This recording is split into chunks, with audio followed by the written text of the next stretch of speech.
Springfield, Virginia. And she was a 51-year-old boomerpreneur. I guess she wasn't a boomerpreneur. She was not a member of the boomer generation. But she was newly single mother, and she had a lovely 13-year-old boy that she had to tend for, in addition to opening up a new business. She had absolutely no idea what she was doing. She knew nothing about business, and she knew nothing about printing or copying. But she had been working as an executive secretary in Springfield, Virginia, and she decided that what Springfield needed was what she called a store that sells copies. This is just about exactly the same time that Kinko's was founded on the opposite coast. So it turned out that Toby had a really good idea. And if it hadn't been for the fact that there was this nascent demand for quick printing and copy shops and that kind of thing, our business probably would have failed very, very quickly. But instead, it, shall we say, lingered. This picture shows the shop 20 some odd years later, somewhere around 1994. And at this point, we were actually doing just over $1 million in top line revenue. That was real money back at that time, still real money today. And it's a very significant milestone that many small business owners shoot for. But what this picture doesn't tell you, as lovely as that storefront is, and the 2,000 square feet of production and office space behind it, it's a veritable palace compared to where we started and how we survived the first 10 years or so. The best example I can give you of our early days is this picture of a 1976 Chevrolet Chevette. Chevrolet Chevette was named one of the 50 worst automobiles ever manufactured. But this was the only car we could afford because we weren't broke, we were poor. And it was tough. We had a very tough time. The only way we were able to get this car, let me point out some of the features of this car. You may notice there's no hubcap. There's no side view mirror on the passenger side.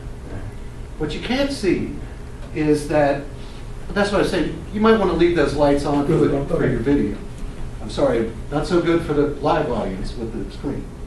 What you can't see is that this car not only didn't have a radio, it didn't have a back seat. That's how cheap this car was. And even so, my mother would not have been able to qualify for the loan for this car, except one of her close friends' name was Armida Pallone. Does anybody here remember Mike Pallone Chevrolet? It's long gone, in Springfield. So Armida got into Mike's ear and told him he needed to help Toby get a car. Well, the only car he was willing to risk his wallet on was the cheapest car on his lot, the Chevrolet Chevette. I can tell you it wasn't the hippest ride for a young man to be driving around at that time. And one time, I got a lot of grief from my friends about it. One time I came out of a house party and found the car up on its side. They thought that was funny. So, as embarrassing as it was to be poor, it wasn't nearly as bad as the frustration I felt about being ignorant. I couldn't understand what was going on with the business. I couldn't understand what was going wrong with the business. I couldn't understand. One thing about a copy shop is all the other small businesses come. It's like the small business equivalent of the neighborhood barber shop. People come, they congregate, they have a cup of coffee, they talk about what's going on with their business and so forth. And so I had the opportunity early on to meet a lot of small business owners. And since that time, I have presented before thousands of business owners. And I have worked with hundreds of business owners. And I know scores of business owners personally. So what I decided was, I took the same approach as Scarlett O'Hara did in Gone with the Wind, which was, I made an oath to myself and to the universe that as God is my witness, I will never be ignorant again.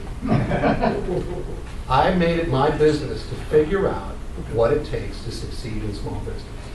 What is it that separates a small fraction of business owners who thrive and succeed from the vast majority who struggle and fail? And I've been working on it and working on it and working on it for a very long time. I'm not able to share all of what I've learned with you tonight, but I'm going to share a great deal of it with you. So, as I mentioned, I started in the early 70s, and that was a long, long time ago. Today, I look like one of these people. And it's shocking to me that that's what I look like. There's a joke, two friends go in the restaurant, one friend looks across the room and says, look at those two old fogies. The other guy says, that's a mirror. So, as much as it pains me, one thing that's odd for me is when I first started business, I was 13, nobody took me seriously. I was always the youngest guy in the room. Now, I'm the oldest guy in the room. But I still feel like the same guy on the inside. Obviously, not in this room, maybe. Yeah, that's good. And which brings up an important question. A boomer is somebody born between 1946 and 1964. Anybody here who does not fit in that? Okay? So, okay, that's good. All right, so what has been happening recently? I have a lot of friends from high school and college who never went into business. They all went the more corporate route, or they went to the military for 30 years, or they worked for the U.S. government. And all the while, I've always been in small business. Had a couple of forays into the corporate world. Didn't go too well. Kind of got chewed up and spit out very quickly. Just wasn't me. But as they're retiring now, they're thinking about starting small businesses. And many of them come to me and say, Frank, you've always been in business. My wife and I are thinking about opening a coffee shop, or a gift shop, or a Curbs franchise, or a what have you. What's that? Bed and breakfast. Bed and breakfast, yeah. I remember I mentioned that to my ex-wife a long time ago, and that was the first time she threatened to leave me. She had been in the restaurant business before. But I'm going to take a quick aside with that. The bed and breakfast is one of the #1 mindset issues that I think boomerpreneurs need to address, which is they need to de-romanticize the idea of going into business. It's serious business. There was a scene in The Godfather, I think it was part 2, where Salvatore, they're going to take him out and they're going to knock him off because he betrayed Michael. And he says, tell Michael it wasn't personal, it was only business. We understand, Sal. So this is something everybody needs to understand. I'll get to it in a moment. If you're thinking about getting in business, be serious about it. So they come to me. I've been teaching people literally for decades about how to succeed in small business. It struck me that there's a specific set of issues that face people in this age range. So I decided to create something I call Boomerpreneur Academy. And the first part of it is I'm giving this presentation.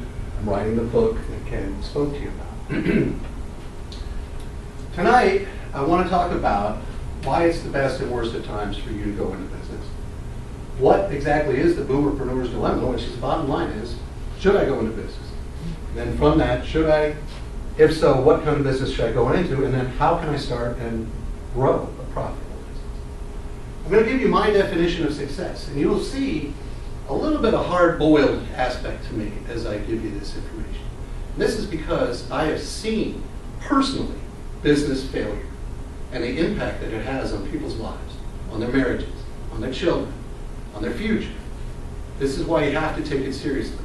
And this is why I have a very strict definition of success. I'm going to share with you something I call Unlocking the MQ.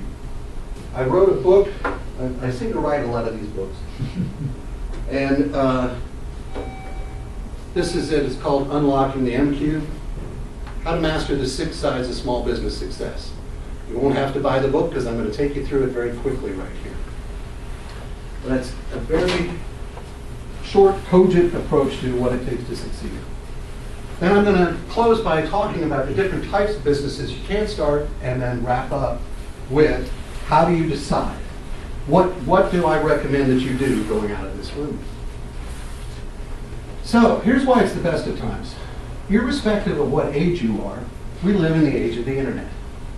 And because I remember advertising in the 1970s and 80s, 90s and so forth, before there was an internet, I know how much easier it is today than it was then. I also know right now, and with my consulting practice, I have clients literally around the world that I've never met and probably never will meet in person, that I communicate with on a weekly basis using a platform called Zoom that is available for free, but I do the $15 a month upgrade. Things like fulfillment by Amazon. You don't have to have a warehouse. You don't have to stock inventory. You don't have to have insurance to cover fire or flood. Let Amazon do it. And there's a lot of other things just like that, where there are virtual businesses that you can sort of layer yourself on top of. I just mentioned the digital communication, but that also reaches out into things like social media and just a wide variety of things that we're all aware of. This is a huge deal. I remember at the printing business, it was like going through the Spanish Inquisition to get a merchant account to be able to accept credit cards. It was a really big deal. It was extremely difficult and expensive. But now, there's all kinds of ways that you can accept payment without any pain, including recurring payments where people get dinged every month and you don't have to invoice them and you don't have to chase them down. There's potentially no accounts receivable. That's a big deal, no accounts regrettable. Because you can spend a lot of time chasing it down. The whole thing with digital marketing, Facebook's algorithm, anybody see the article in the Post recently about people are thinking that Facebook's listening to what you're saying in the microphone of your phone? Because you might say, Dawn dishwasher detergent, and then when you get your phone open or you go back to your computer, there's an ad for Dawn dishwasher. But it's not, according to them, they're not doing that, but it's actually a lot more nefarious what they're doing. They're tracking everything you're doing online and they're tracking everything you're doing offline, so that they will present advertising to you that is most relevant to you and for which you will have the highest propensity to take action. For me as an advertiser, this is fantastic. I can reach just the people I want to reach with exactly the message I want them to see, and I can track it down to the penny, what's working and what isn't. In the 19th century, John Wanamaker famously said, "I know only half of my advertising works. The problem is I don't know which half." With Facebook, Google, LinkedIn, all the other online advertising channels, you know exactly what's working. And you eliminate what isn't working, you double down on what is working. Fantastic acceleration of your ability to succeed. And also, you can turn it on and off. You test, doesn't work, turn it off. Try something different, turn it back on. That's complete. I remember I bought an ad in the Yellow Pages, and they give me a guarantee if it doesn't work, you can stop paying for it. So they put on something called a remote call tracking phone number, so that anytime that phone number was called, it would only came from the ad in the Yellow Pages. And it wasn't working. So I told him to turn it off. Well, no, sir, it's not quite as easy as all that. So anyway, he finally did get it turned off. Yeah, right. Well, the other thing that turned off was that phone number. Oh, you don't want to pay for the ad anymore? Phone number gets turned off. They owned it. There's a much lower downside potential, provided that you don't stick your neck out too far. And one of the things I'll talk about it here is you don't have to take on any overhead. I work from home, the second bedroom, talk to people around the world. They have no idea where I'm sitting. I have like a step and repeat backdrop and some theatrical lights and a nice camera, and it looks like, Hollywood, but it's just a corner of a bedroom. I also maintain an office at a co-working facility in Old Town Alexandria. I have no employees. The most employees I ever had was 15. Not good. Some reason employees think they have a life of their own. I don't know where they got that idea. They don't have that 100% commitment to my company the way I think they should. And sometimes they're sick, and the kids get sick. What's this all about? How am I going to make a profit? So I now have 1099 virtual assistants and contractors. Almost anything you do today has no long-term commitment. You sign a lease on a storefront, you're going to 5 years, 3 years, 10 years, whatever it is. These days, you don't. Almost every contract I sign is month to month. Now, for you guys, one of the reasons why it's such a great time, and this may not apply to you, but you're probably a lot more financially stable than you were in your 20s or your 30s, potentially. You are probably more emotionally stable, at least speaking for myself. Yeah, man. Yeah, but compared to when you were in your 20s and your 30s. You didn't know it. You didn't even know you were out of your mind at that time. Yeah, and as Ken mentioned, compared to previous generations, we're all a lot healthier and energetic than our predecessors. You have skills that you've developed over the years. You know how to do business. You know how to come into work on time every day. You know how to stick with a task until it's done.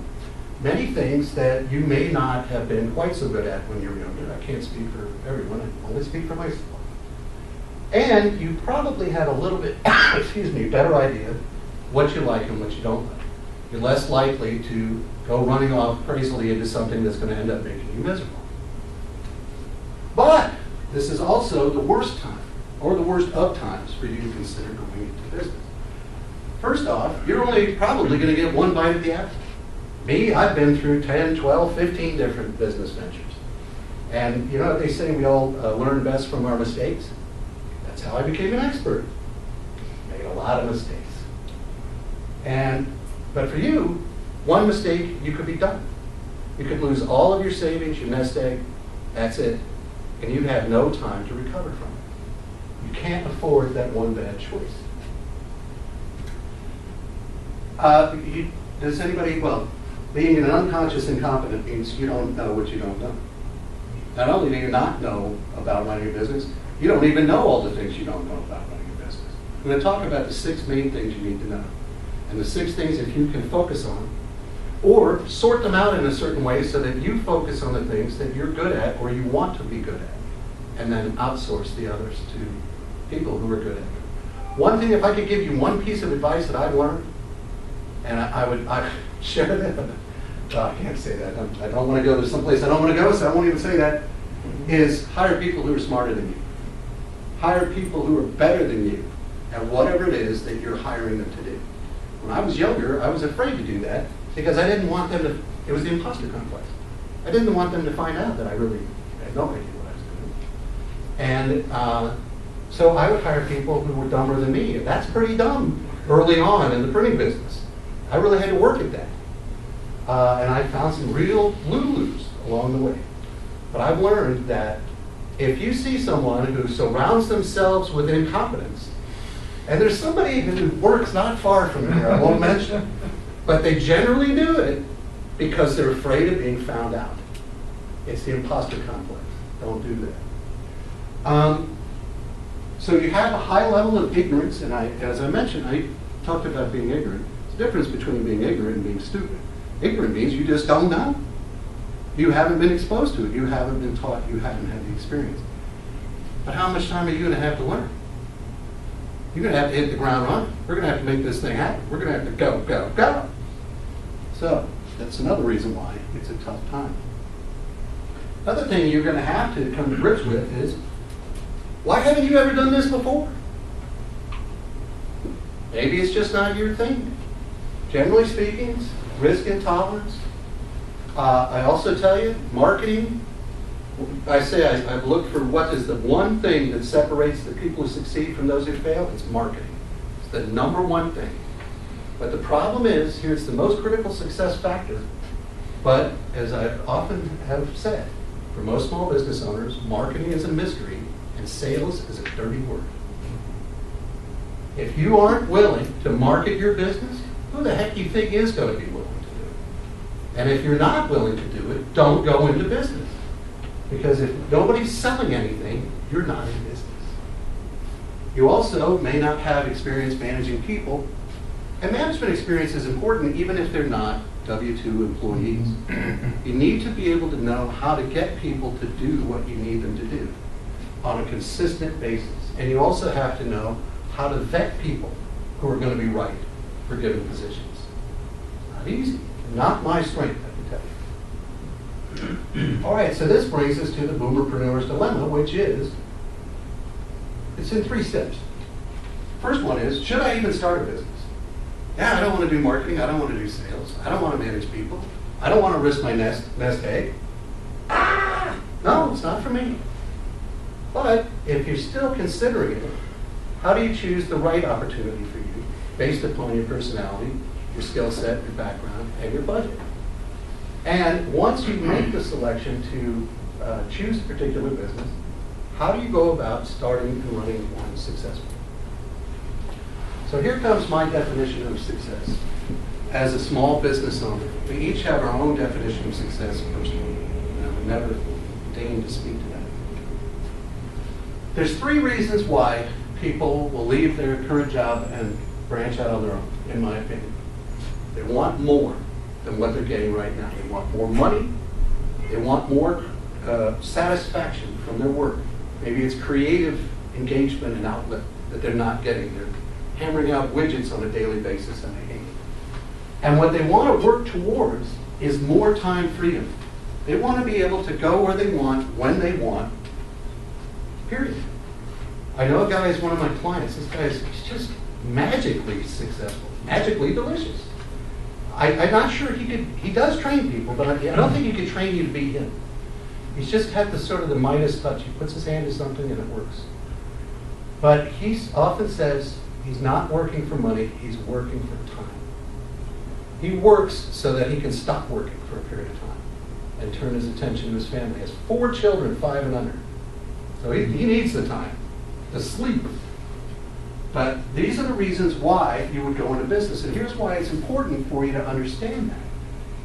It's because while you're in business, when I say funding your dream life, you better be making more money in fewer hours with less headaches than you were making before in your regular job, or else you're not succeeding.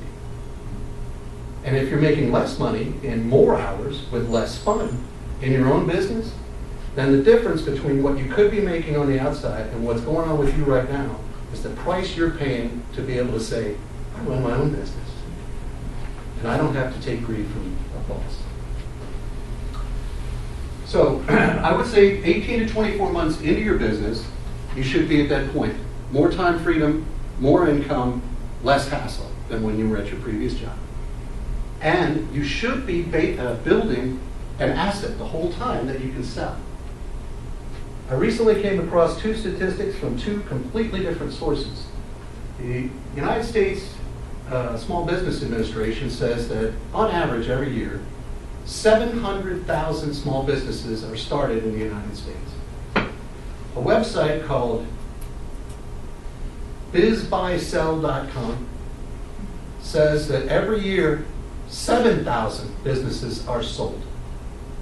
That means 99% of all small businesses that are started, in my opinion, fail. Wait, can you say those numbers again? 70,000 a year? 700,000 are founded and 7,000 are sold. Yeah, but what about the others that are still in business? That's a good point, isn't it?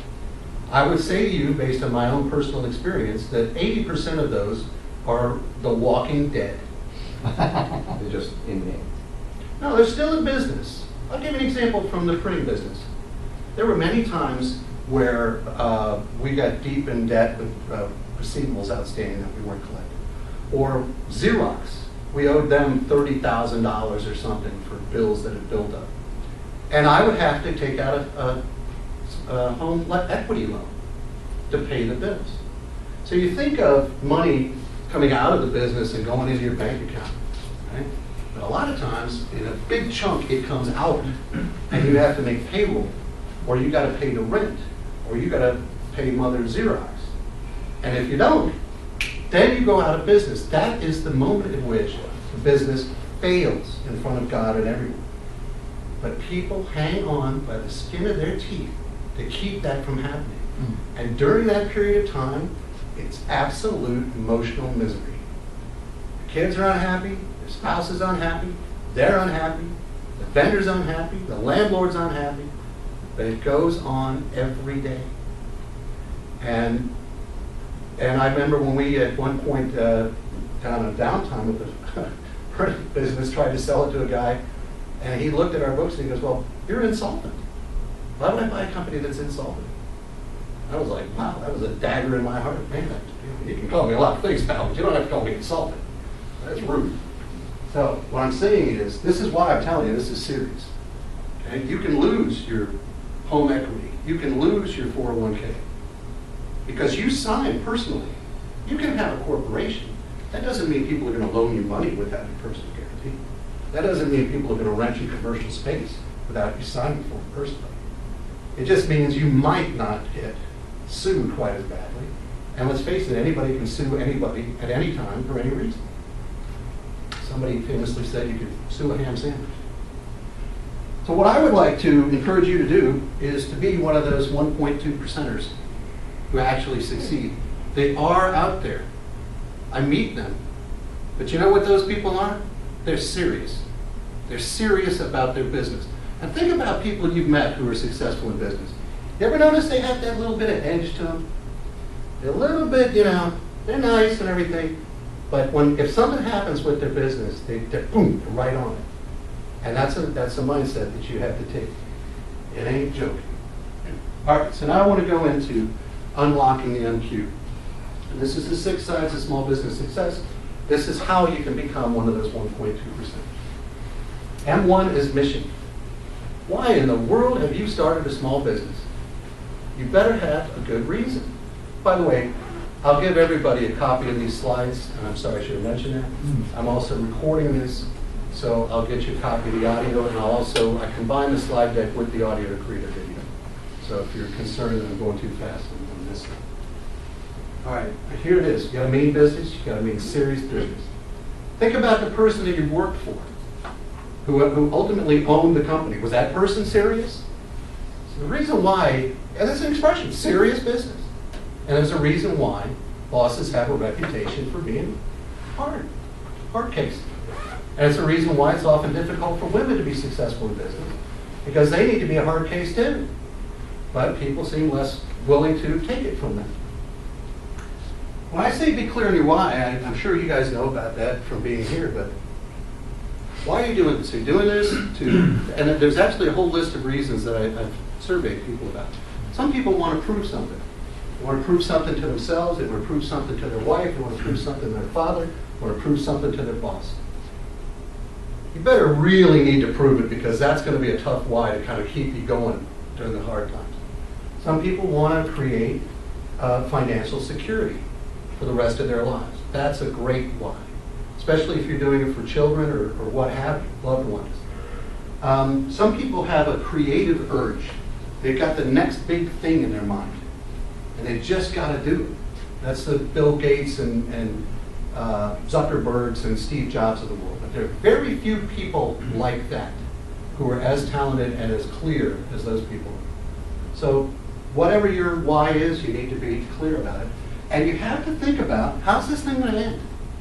Nobody ever thinks about that when they go into business. It's kind of like people should think about that when they go into marriage. But they don't think about that either. It's kind of romantic. The way it should end is you sell it at a significant profit. And what you will sell it for is some multiple of the earnings of the company. Thumbnail, a rule of thumb is 3 times last year's earnings. Or 1 times last year's revenue. Depends on what your profit margin is. But a lot of times, a lot of small business people, they get the money on the counter, they get vacations and business trips and company car and this and that, and it never showed up on the income statement. Sorry, can't sell that. The buyer wants to have numbers that they can believe in. We'll talk about that in a minute. Can I ask? Sure. I would think that not every business can be sold. Almost every You've got a business. consulting practice. Mm-hmm. Is that really a sellable item? Well, that's just it. I'm working to build it in such a way. I'm creating a lot of content and information products that will generate ongoing revenue. And then part of what I can do is I can step back and not have as much involvement as I had before. There's a lot of people, who's the guy? I'll think of his name, but any event. Sinek? Simon Sinek? Simon Sinek. I'm not sure about his business. I actually have an issue with something he said. It's funny because it's on this thing on the why. Yeah. But anyway, no. Gosh, I can't think of his name. I don't want to get off track. But I would say to you, your point is well taken, because I know that's what I need to do. But part of what I'm doing is I'm creating revenue streams that don't require my direct involvement.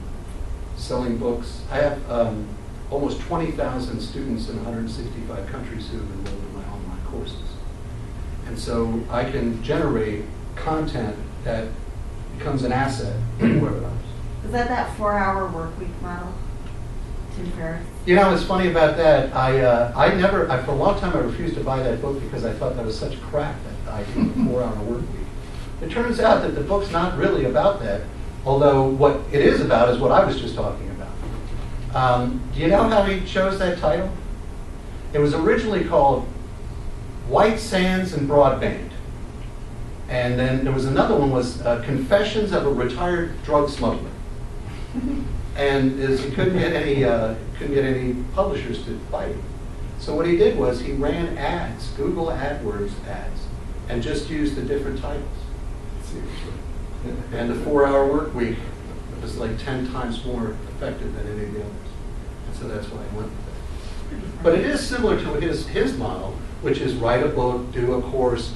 Product within a certain price range. There's actually a thing Auto-sell. I gave to you. In that book, there's a thing called the value ladder. You have free content, $15 book, $99 CD series, $700 online course, $2,000 2-day workshop, $5,000 I'll mentor you directly, $25,000 cruise. And this is the type of business that somebody who sells knowledge, that's how you make money with it. So my end in mind is, part of my end in mind is I never want to retire. I think retirement is a fallacy, it's a myth. It's funny though, both my brother and sister are retired, long since retired, and they seem happy enough. You know, I don't know what happened to those people. But I like working. I like teaching, I like learning, I like writing, I like creating. I don't want to stop. Now one day maybe I'll change my mind, but for right now I'm happy. Now M2 is marketing. I'm telling you, even if you don't have clarity on your why, if you know how to sell, you're in business. And if you don't know how to sell, you are out of business. I've seen people who had every success factor baked in before they went into business. They had years in industry experience. They had money, capital that they started with. They, whatever. But they couldn't sell their way out of a paper bag and they failed. I've met other people who really didn't know what the heck they were doing. They didn't even know what they were selling.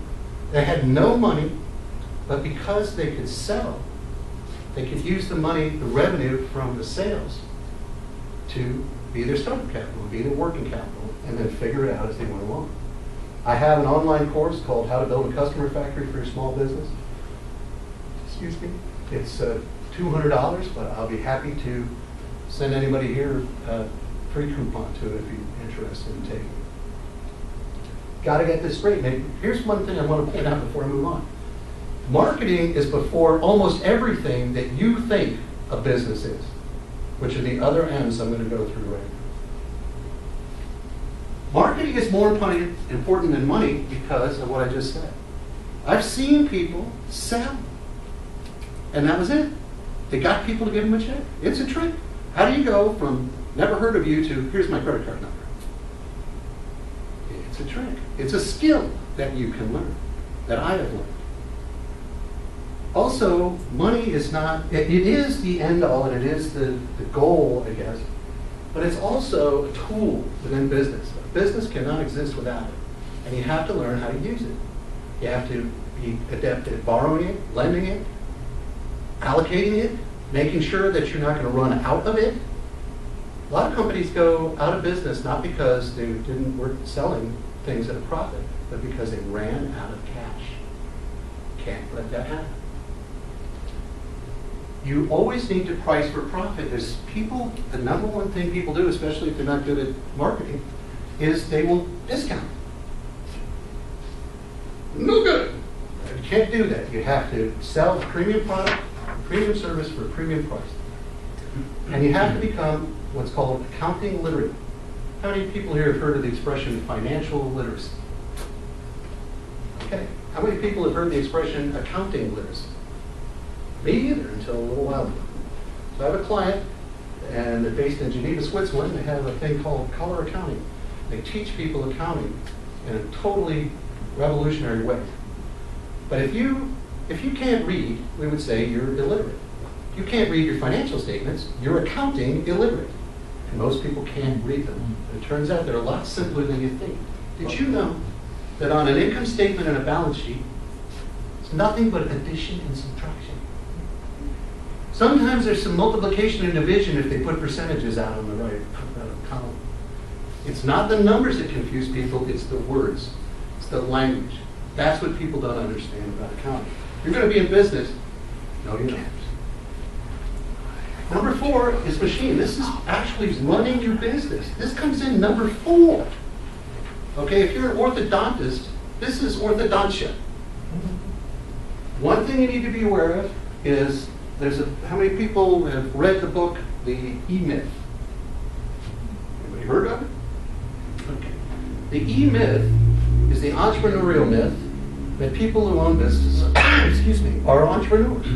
Most of them are not. Most of them are either a technician. For example, when I was in the printing business, a lot of people who were great press operators. Printing press operators started a printing business. It's really a technician. That's what he wanted to do.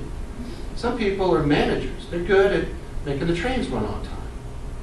But the entrepreneur, somebody like Sir Richard Branson, can go into any business and succeed because this is the perspective he takes and the skill set that he's developed. Yeah, he's in banking, airlines, music. These are very disparate industries. You need to decide which one of these is you, and this is one of your decision factors also. Should you go into business, or which one do you need to do? You should be the entrepreneur. I'll give you an example. A guy recently bought a franchise for a kids tutoring center, math tutoring. He came to our B&I group, and he said, I just really wanted to teach kids. I didn't want to run a business. Well, he dropped a couple $100,000 on that business, and he's paying a lot of money for rent every month. And he's got liability if something happens to one of those kids while they're on his premises. And he's got to hire tutors, and he's got to do this and that, and then all these things he didn't want to do. He just wanted to teach kids. He had been a very highly paid, very highly placed executive at a Fortune 100 company. He could have just gone out and taught kids for free. It would have been a lot cheaper. But he didn't think about it. He was the technician. That's what he wanted to do. In fact, what he was looking for was somebody to run the tutorial place so that he could go back to teaching kids. I'm going to have to speed up here. Management, again, this is something that most people don't want to deal with. This guy, I don't know if you can tell, that's a joint hanging out of his mouth. Reminds me of a guy who worked for me at the print shop. He would take his lunch break and sit on the hood of his car, with his back on the windshield, and get some rays. Ooh. And I was like, I guess I can't really fire him for that. I told him I didn't want him to do it. He just kept going anyway. Then one time he was laying out there and he had a joint hanging out of his mouth like this guy. And I had him, so he was gone. Many people don't know this, but Coach Krzyzewski at Duke, he hires assistant coaches, only assistant coaches who aspire to have a head coaching position at another school. And he knows they're ambitious, he knows they're strong, he knows they're really good, and he knows that they will only be with him for a limited amount of time. But while they're with him, man, they win. That is a winning organization right there. Here's something I've learned. All relationships are temporal. They're temporary. I learned that the hard way. People die on you, wives leave you, employees go for another better position. These things happen. And so you need to maximize the value of that relationship while they're there. Do everything you can to help them develop their own career, and you will attract the right kind of people. And don't hire what I would call chuckleheads.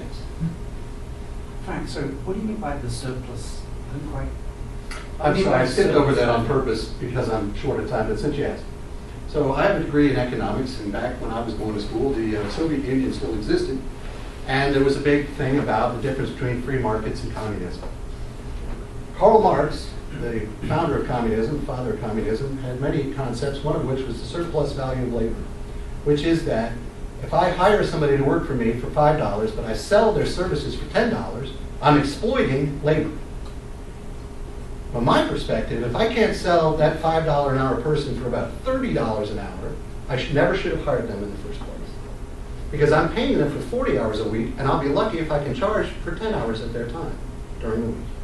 And I'll be lucky whether they do a decent job on it. I'll be lucky that it doesn't take 3 weeks just to train them in order to be able to do a $30 an hour job. So the surplus value of labor is a real thing, but if you're going to hire somebody, you better, that surplus value's got to accrue to you. And if you can't figure out a way to make it work, don't hire them. So there, Karl Marx. Okay. This is where people usually start with their business. It's what I call the minutia. They want to make sure they got the right corporate form, they got all the forms filled, they got insurance, they got a fire inspection, they got all this. You know, that's great. And you do have to have it, don't get me wrong. But it will not help you to succeed. You can have all of this done 5 times over, and if you can't sell, that's it. Turn out the lights. So, from my perspective, success looks like this. You start with your mission, make sure you can market, have enough money, blah, blah, blah. What most people do is this. They start with the minutiae. They focus on pulling the teeth or getting the trains to run or whatever it is. And then after that, everything else just kind of happens by accident. They wouldn't ever have paid attention to it if it didn't come, if a problem had not arisen. That's the only reason why they paid attention to it. All right, so that was an uplifting section of the presentation, wasn't it? All right, everybody ready to start your own small business now? I hope you understand that the reason why I'm putting it to you so seriously is I have seen people have their butts kicked to it, time and time again. And I'm going to stop. This is a story I'm going to tell. I walked into a restaurant that was being opened. It was in the course of being built out in Springfield. And I saw all this beautiful, brand new kitchen equipment, incredible build out. Just I figured, you know, they're spending $300,000 or $400,000. And there was this couple, very attractive couple in their 40s. I introduced myself to them. I said, I'm a local marketing consultant. I was interested. I don't recognize the name of this company. I'm not going to tell you what the name of the company is because I don't want to get sued. And I said, are you the owners? Yes, we're the owners. Turned out they were dinks, dual income, no kids. Both were SES executives with the federal government. So they were pulling in $250,000 or more a year in gross household income. Been doing it a long time. Had a lot of money put aside. This burger place was something they remembered from their college days. They always wanted to open, let's call it Joey's Burgers. And Joey's Burgers had a chain, and they were the lucky first franchisees that Joey's had ever had. I told them, so I would keep coming back because I was trying to patronize them and help them out. Every time I go in, there's nobody in there. And the employees are throwing spitwads at each other, and they couldn't keep a chef because chefs like to cook. Nobody comes in, there's nothing to cook. Chefs don't like that. They go someplace they can cook. I'd say it was 6 or 7 months later, they went out of business. In my estimation, they lost $500,000 to $600,000. I don't know if that wiped them out. It might not have wiped them out. It may have more than wiped them out. They may have gone into debt in order to support that. But either way, $500,000 or $600,000, pretty soon you're talking about real money. They were in their mid-40s, I'd say, so they had time to recover. I hope. So here's some different business opportunities you can look at and things you need to consider. How many people were here last week for Faizin's presentation about franchise? Anybody? Okay. So anyway, she talked a lot about the benefits of franchise. There are many of them if you prefer to work by a playbook. If you prefer to work within a structure. If you are not what I call more entrepreneurial minded. If you're really looking to what I would call, and I don't mean to say this negatively because it's become clear after my speaking with Faizin, this is perfect for a lot of people. Not for me, because I'm, pain in the neck, creative type of person. But I've seen many people succeed very well in franchises. But it's a very structured situation. If you prefer structures, that's great. Also, if you are more risk averse, they're generally speaking a more guaranteed success. So, should you buy an existing business or should you start from scratch? In most cases, I would recommend that you not buy an existing business. You really don't know what's going on there, and you've got to understand there's got to be a good reason why they're selling it. Now, if it's somebody who's a true entrepreneur who builds and sells and builds and sells, and, they get bored at the point where it's succeeding, all the challenges done. And they have a track record of people successfully buying their past businesses, great. But there's a lot of things that you don't know. Two Jerry's is a printing company that opened near us. These two guys, both named Jerry, they're co-founders, and they had been successful salespeople for a giant printing company in the local area, Belmont. And they bought an existing printing company because they had 12-month non-compete clauses. they couldn't go see their clients that they'd been working with Belmar. So they decided if they bought an existing company, they'd just hit the ground running. Well, they're both salespeople, and now they both had their, tails on the line. They had to make it work. They went out and started selling like crazy, and before you knew it, they had tripled the sales of the business they had bought. And that was before they were able to go talk to their old client. And both of them told me the only mistake they made was buying the existing business. They spent a bunch of money for nothing. They could have started from scratch, and they would have been just as well up better off. Retail is a marketing tactic. People avoid marketing, and so what they do is they open a storefront. Why do they do that? Because people will come in. I don't have to go out to them.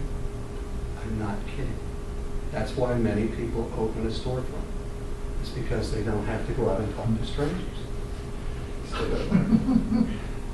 guy I used to present with, he said, here's why most people hate selling. When you were a little kid, one of the worst things you could possibly do was talk to strangers. And no matter what you did, whether you talked to a stranger or you broke the front window, the worst way you could do it was on purpose. The problem with selling is it involves every day going out and talking to strangers on purpose. And you know your mother's not going to like that. I'm just saying, you can go retail if you want, but keep in mind that even with retail, if you really want to drive them in the door, you need to go out there and start herding them in. You were talking about digital skills required for digital marketing. It's all these wonderful attributes of Facebook and everything else, but yeah, you gotta learn it. But there's unlimited upside potential. Another home-based business, cottage industry that you could do with very little overhead is be a coach or consultant. You could go back to the industry that you've been working in all of your life and create a business surrounding that. You real estate agents, believe it or not, there are real estate agents that make hundreds of thousands of dollars a year. They work very hard, and they have teams of people around them, but it's not that unusual. However, there's a huge class of real estate agents that don't make squadoosh. And the biggest reason, they're not good salespeople. Network marketing, the reason I bring this up is not because I think it's a good idea. This is multi-level marketing. But it's because I know that network marketing companies are targeting boomerpreneurs for all the reasons I talked about. They got money, they got time on their hands, they got help, they got networks of people. I would not recommend it. I've actually worked in the headquarters of 2 different network marketing companies, and I know what the attribute is of the top producers. They're great salespeople. Most of us are not. So, what are you going to do? Here's what I would leave you with in terms of what you should think about before you go out and going back to a couple of my M's. How much money do you want to make? It's a great place to stick a stake in the ground. I want to make $10,000 a month take home. Right, back up from that, so it's going to be about $15,000 gross. Because as a small business owner, you pay both sides of the FICA tax.